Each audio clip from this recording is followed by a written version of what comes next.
Hi, Cancer Warriors. It's Tonya, your holistic cancer wellness specialist with Power Pantaloons. And today we have Elayne with us. Welcome to the show. Thank you so much. Um, what kind of cancer did you have? So I had stage 4 colorectal cancer. Yeah, it was in the transverse colon is where it started. So that's up high. And that's one of the reasons it got to stage 4 because I had basically no symptoms almost till up to diagnosis. Well, let me rephrase that. Symptoms that I knew were symptoms at the time. So With healthcare, symptoms for women are vastly different than men, and we don't know a lot of them. So do you want to talk about the symptoms that you had? sure. So with colorectal cancer, there's lots of things that you can look for, but the important thing to remember is that they can also be a host of other things and not cancer at all.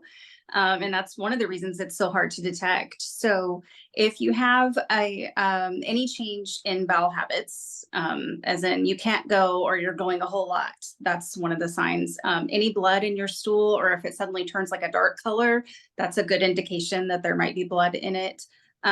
Bloating, fatigue, you're starting to see why any of these could be lots of things, right? Yes, Um, absolutely. so unfortunately, a lot of people experience those with IBS and ulcerative colitis. I can't talk, sorry. Lots of different things. Even, inflammation can cause it for various reasons. I thought I had an ulcer, maybe. I didn't know. But I was a brand new mom. My daughter was 6 months old. And so I thought, I'm tired. I have a baby. I've gone back to work. Cancer was the last thing on my mind. I do have a family history, but I didn't know about that. I don't know my dad's side of the family. So I got a message from his sister after I was diagnosed that said, "Oh yeah, well your dad's mom, her dad, and two of her brothers all had colon cancer." That would have Wow. been good to know, but I mean, hindsight is 2020, no pun intended. Of course, Um, right? so I actually have the colon cancer gene. It's called Lynch syndrome, Lynch. Okay. And that means that I had an 80% chance of developing colon cancer over my lifetime. That's a That's big percentage. Yes. And it also affects other organs in women, especially. So you should be on the lookout for skin changes because it can cause skin cancer. But especially for women, uterine and ovarian is big. There's a 60% chance for uterine cancer. So um, your preventative screenings are really important if you know you have that gene. Uh, So, Even if you don't have that gene, it's super important. correct. Yes. One of everybody assumes that genetic markers is a big percentage of how you end up with cancer, and that's blatantly incorrect. Genet- Absolutely. Genetic Mhm. cancer only is represented by 6 to 10% of the cancers out there. The rest of it is environmental and toxins Right. and stuff. So Hmm. while it's super important to know your family history, don't rely just on that.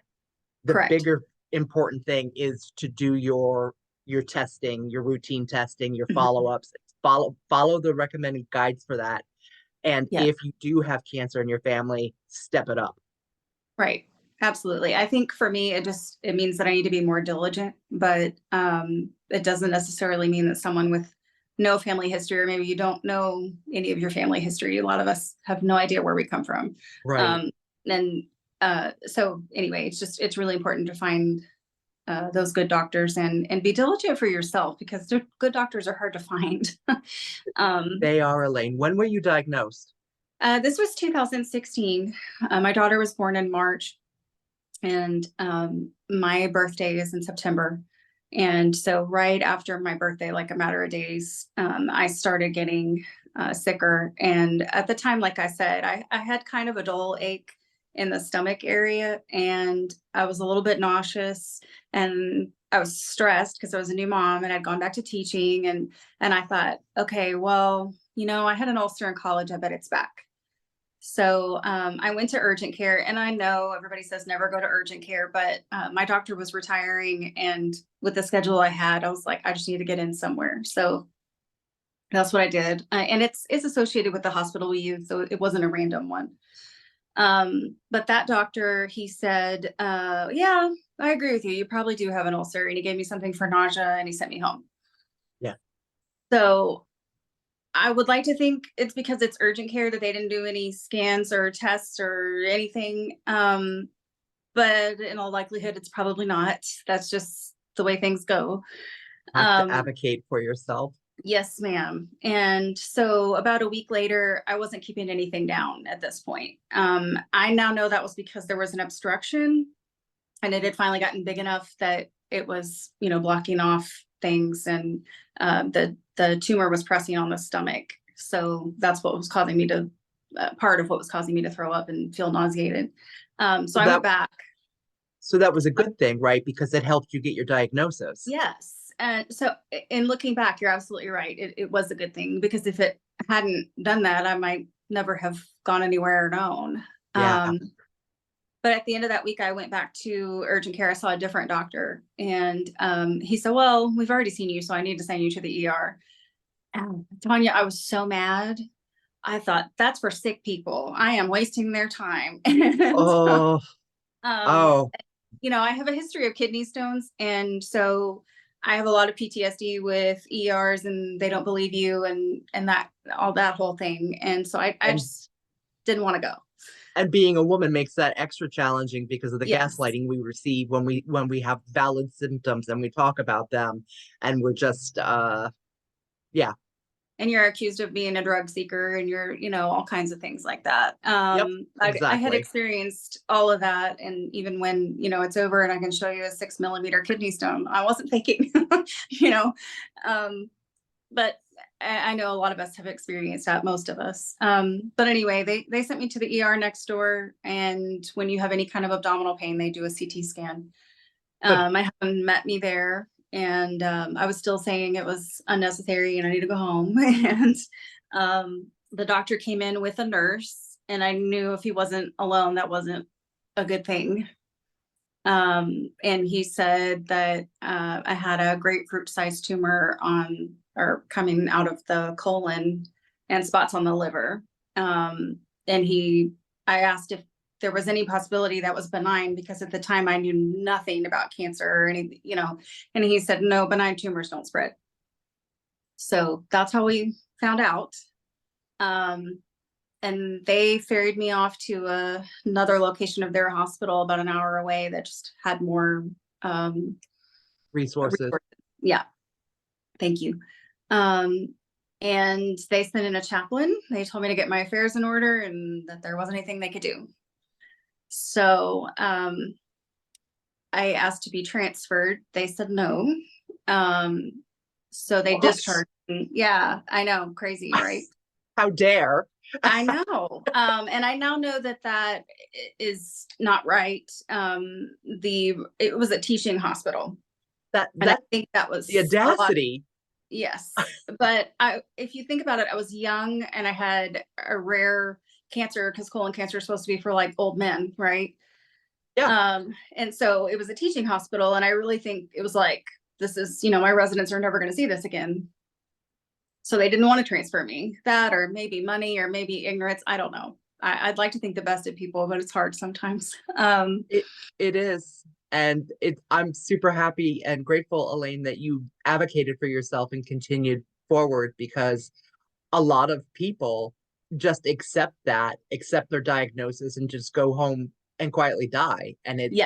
it's And that is my soapbox, devastating. second opinions. And even if you love your doctor and you think, in your gut, they're absolutely right. When you're dealing with something that serious, I maintain a second opinion is worth it, because either it's going to back up what you already know and you're doing the right thing, or, like in my case, it'll save your life. So Yes. Yes. we went to a different hospital. I'm very blessed. We live in Houston, and MD Anderson Cancer Center is here.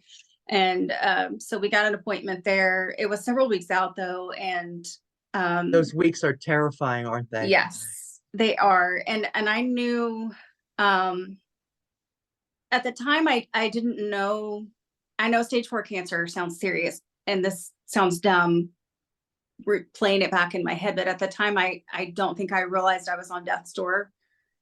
Um, It doesn't sound dumb to me at all because I experienced a very similar thing. I had a very aggressive, very rare uterine cancer, mhm, and I had about a 5% chance of survival.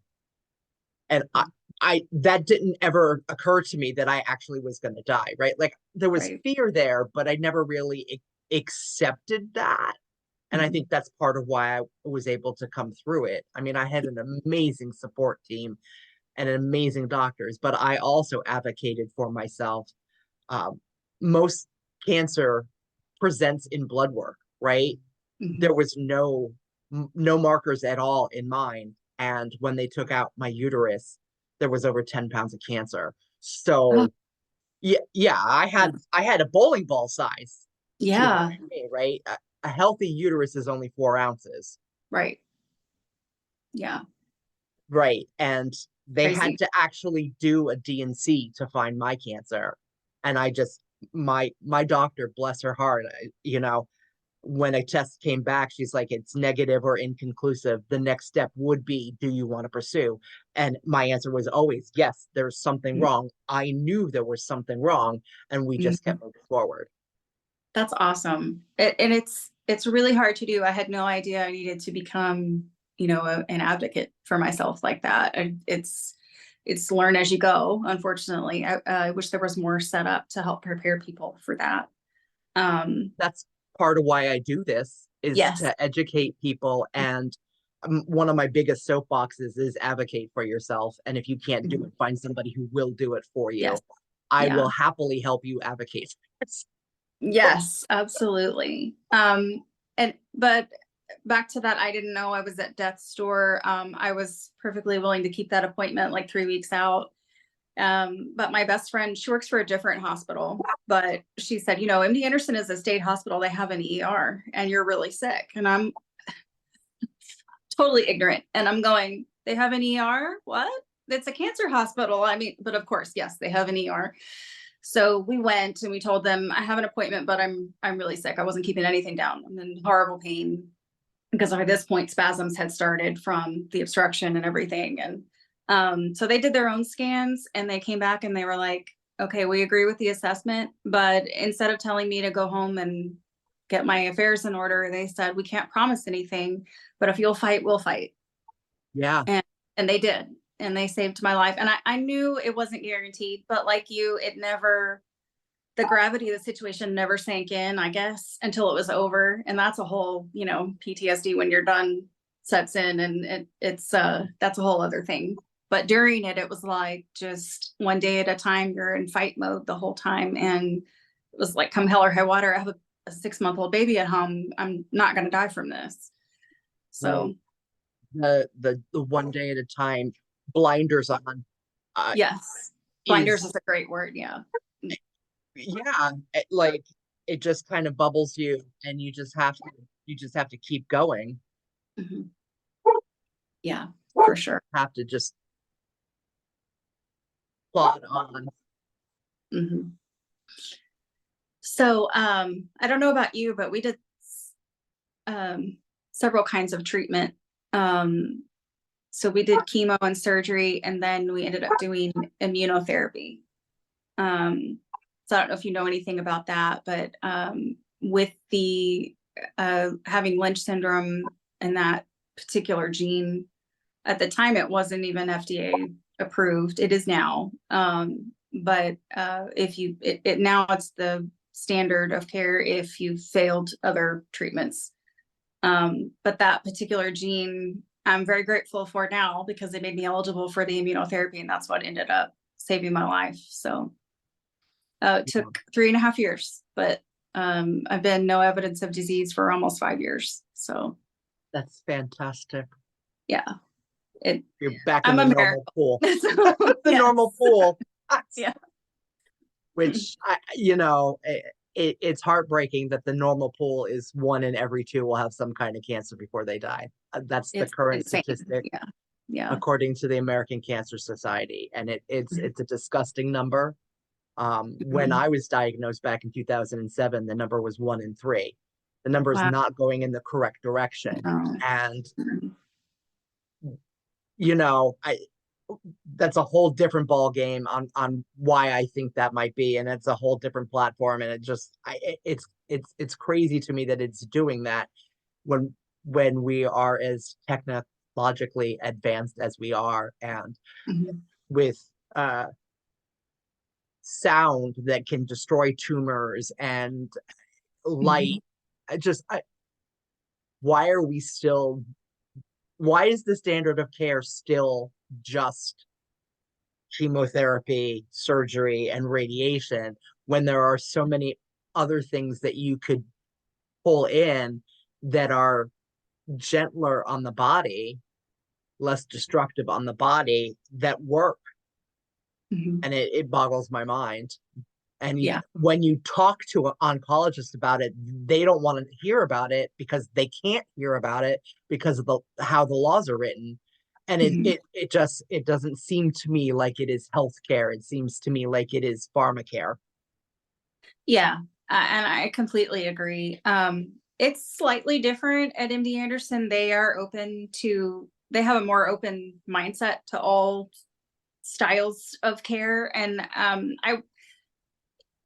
being that I was scared to death, and it's real easy to just blindly follow everything your doctors are telling you. And I did trust them. I mean, they went to a lot of school, but they were okay with me incorporating, diet and lifestyle changes and other things with it. And they didn't, mock me or knock me down for that. And I really appreciated that. So That's amazing. When I had the conversation with my oncologist about energy work and aromatherapy and mhm. grounding and stuff like that, he rolled his eyes and he says, I don't care what you do as long as you're not putting it in your mouth. Right. So he didn't want me to take herbal remedies, and I questioned that. I'm like, why? And he's like, because I don't want it to counteract the chemotherapy. And I'm like, but I do. I'm Yeah. but I had complete faith in him, right? I really did trust him, but I also trusted my intuition because it had gotten me that far. So I did incorporate woo stuff. I didn't do nutrition at the time. I have since fixed that, but yeah, I Yeah. think it's important for your medical team to be on board. Like, I think they need to know what alternative stuff you're doing because it does play into what they're doing. They need to know. hmm I know, for me, my faith is so important to me. And I know that that's not for everybody, and that's fine. But I remember when I was first admitted, I hadn't had surgery yet or anything, no treatment, nothing, that they had decided to do an ileostomy to bypass the obstruction. And they've since been able to reverse that. But at the time, this is what we're facing is a surgery for this. And the little resident that was talking to me, he's Muslim and young, and we're like, couldn't be more opposite, right? Because he's a guy and I'm a young mom. And but anyway, I guess it could have been all the painkillers. I will admit I was on a pain pump at the time, but I was very calm. And he goes, Miss Gorham, I don't think you understand the gravity of the situation. I don't understand why you're not upset. And I was like, well, either God has it or he doesn't. It's going to be okay. And I found myself comforting him. And he's like, okay, well, sure. But he didn't mock me for it either, which I really appreciated. So that I was, a lot of people find that a cancer diagnosis does challenge your spirituality, yeah. and it can be really difficult to stay spiritual during that kind of journey.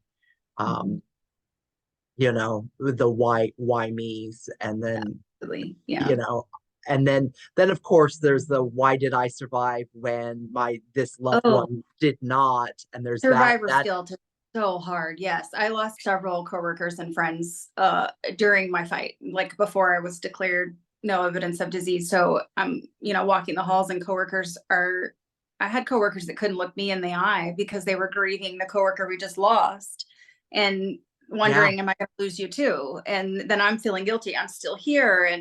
But one of the things someone told me, she said, her story isn't yours. You have a different story. and it's going to be okay either Yeah. way. But if you are allowed to stay here, then your story goes on. It's because you're supposed to help others. And that I took that to heart. So there's got to be a reason. Well, so now you advocate, and Yeah. that's the reason, right? Yeah. The more of Absolutely. us that share the unpleasant parts that aren't really talked about, Hmm. that's important, right? Because your medical team, they have you just on the clinical side.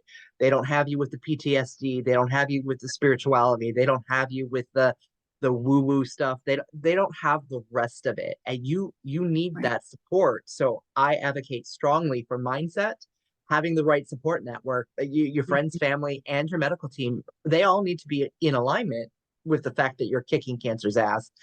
And then you have to bring in your nutrition and any of your alternative things. Yes, I completely agree.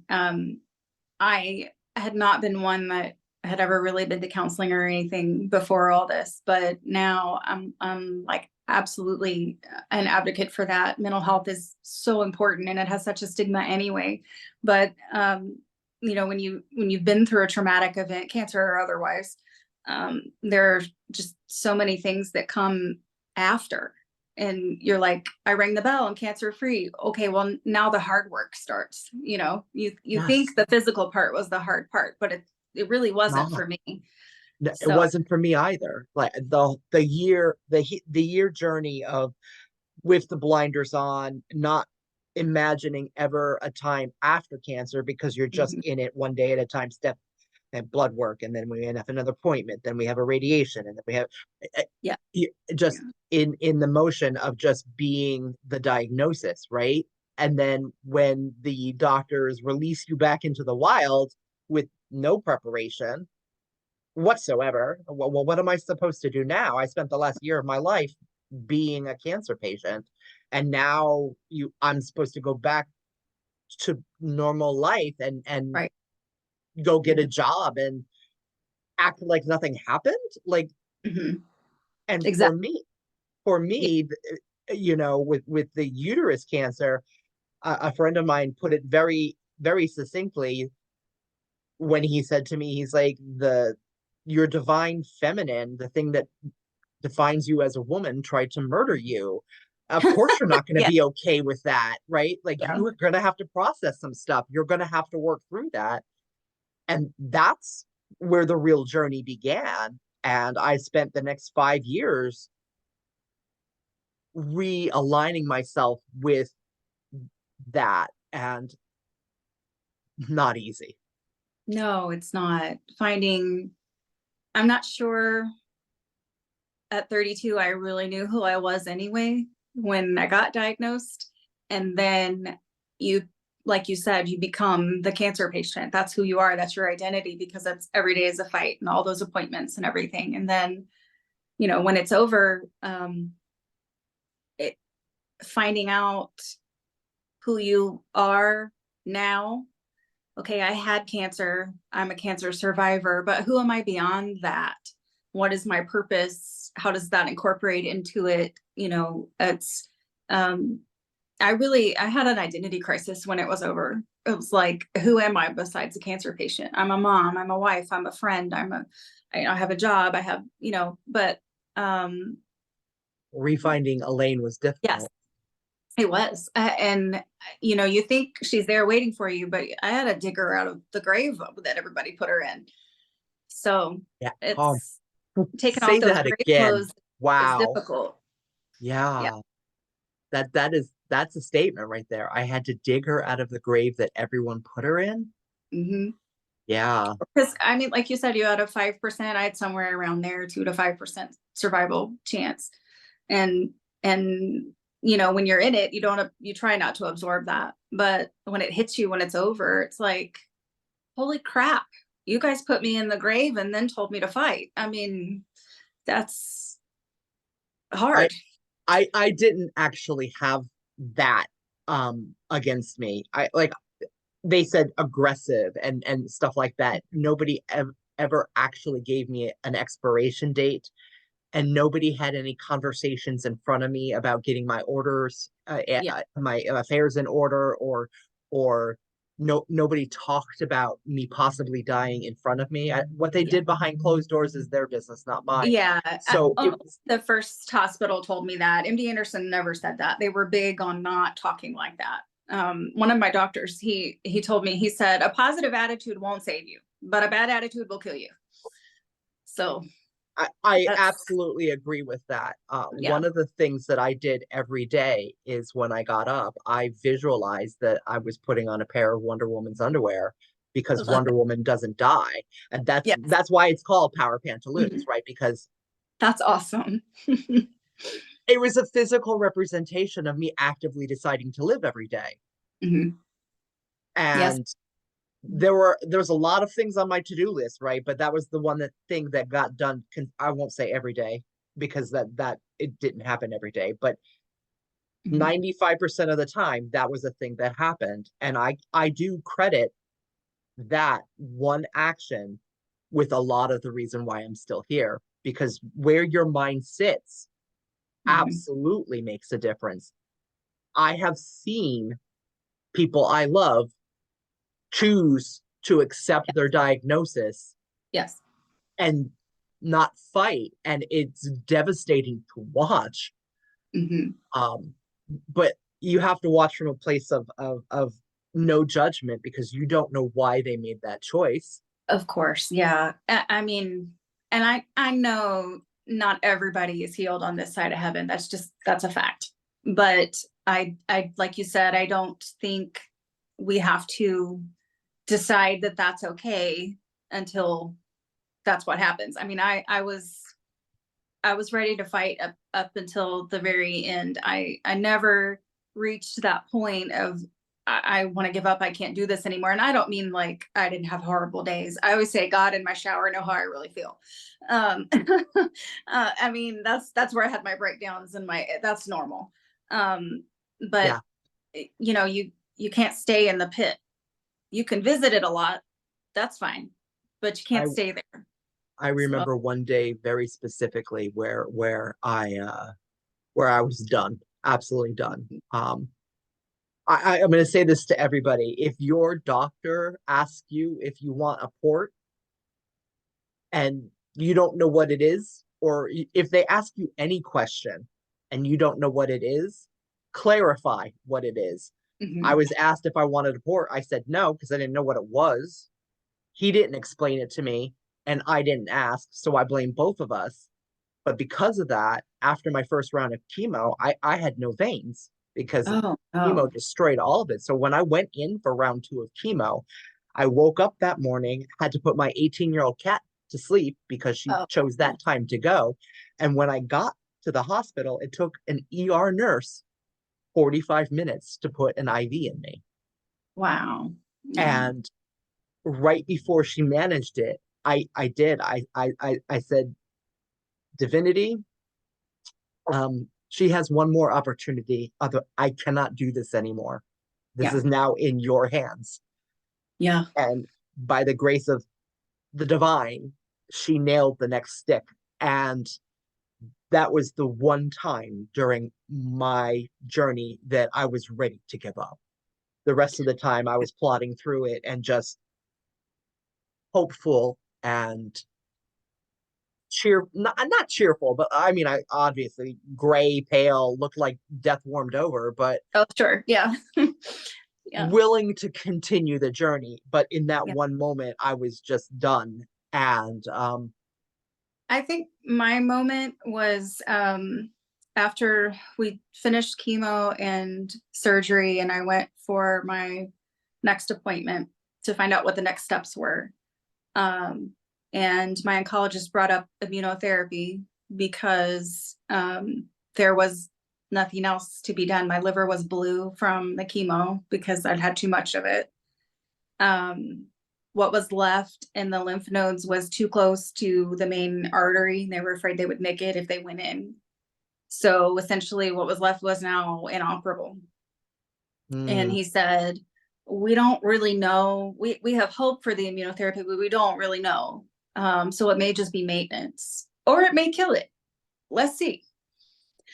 And after that appointment, I was by myself that day, and I don't recommend that. Take somebody with Nope, you. always. But I was by myself that day, and it's a huge hospital. So when I left his office area, I found a bathroom, a one-holer with, and I closed the door, and I lost it because it was like, I have not done all of this just to be on this for the rest of my however long life is. So I got mad, and I tucked it away, and I went home and I told my family about my new treatment plan, but I didn't tell them what he'd said about maintenance. I kept that to myself until it was over. And that was a big burden to carry, but Yeah. as caregivers, it's almost as hard as being the patient. And I just couldn't put that weight on them. So I kept it to myself. And I'm not saying that was the wise thing to do, but at the time, that's what made sense to me. I, Um, that's all you can do.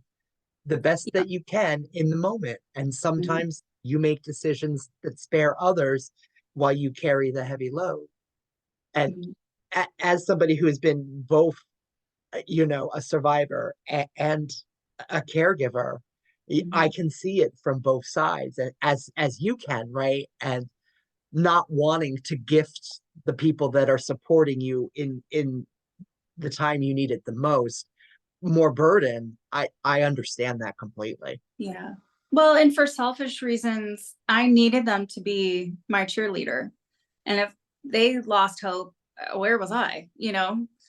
So it was a gift in that I didn't want to burden them with it, but at the same time I needed them to maintain the hope that they had because that was where I was drawing strength from. So Yeah, yeah, it's very powerful.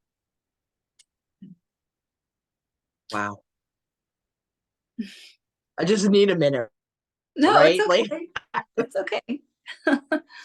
yeah. It's a um heavy topic. I commend you for it, being able to talk to so many people about it.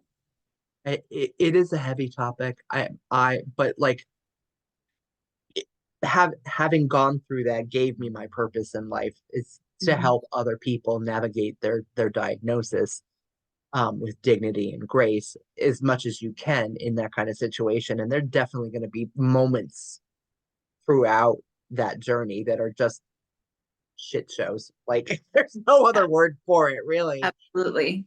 Um, And I wish people could embrace that. It's not wrong to go to the pit and have a horrible day and feel horrible about everything. And, what's that song? I'm no good, rotten. I think I'll just eat worms. Nobody likes me. Everybody hates me. It's okay. You Hope is a fluid thing, and it isn't always tangible in your hand, and you don't hold on to it every day. It's yeah, fluid, and it goes and it comes and it grows and it shrinks, and that's okay. It doesn't mean that you gave up or that you failed in some way if you had a low moment, a low day, a low month, a low year. I mean, yeah, that's what mental and emotional health is all about. It's not a failure. I wish it was viewed differently. yeah. Um, Getting your appointments in order, like doing the recommended things. It's super important. Yeah. I had a memo 3 weeks ago, and it came back with a couple of concerns. Next Mhm. week, I will be going in for a diagnostic mammo and an ultrasound. And my mom came up to be with me for that, and I'm so happy that she did do that, because I need my mommy right now. Like, there are points in your life when you do. Yeah. Mhm. And I know that it's just the fact that I've lost a lot of weight, and the density of my breasts has shifted, and that's the mindset that we're sitting in until we know different. That's the mindset we're sitting in. Mhm. But it's hard to have that mindset. And she had a conversation with me earlier about how angry she was at me in 2007, when I I was bleeding irregularly and didn't immediately go to the doctors. Mm. And that was the first time she told me that I'm aware of, because chemo brain sucks things out of your head. So I don't Absolutely. remember ever having that conversation with her Yeah. before, um, but I'm still here. And Mhm. now I do all of my exams on point, on time, and I highly recommend that everybody else do that. It can save your life. Yes, absolutely. Yeah. I have preventative care because of the Lynch diagnosis, and then obviously being a cancer survivor, but they scrape the inside of my uterus once a year, and colonoscopy, and the That's transvaginal Tuesday. ultrasound. And yeah, that's awesome. Well, um, interestingly enough, my husband and I do it as a date. And I okay. know that sounds absolutely crazy, but No, we used to call it cancer date day at the hospital with chemo and everything. So, he lost his mother to colon cancer, and mm, so he has to have his colonoscopy every 5 years as well now. So we wrangle somebody to take us to the hospital for our appointments, and this year it's going to be my mom. Uh, and weirdly, I had scheduled that appointment months ago, and it's Tuesday, and then Wednesday is the diagnostic mammo. So it's all about all of the testing. Super yeah. important. It is, but it saves lives. That's my shtick. Colon cancer is the only preventable cancer there is. So don't be whiny. Check your hiney. I love that. That absolutely amazing. Well, Elayne, I really want to thank you for being on the show today.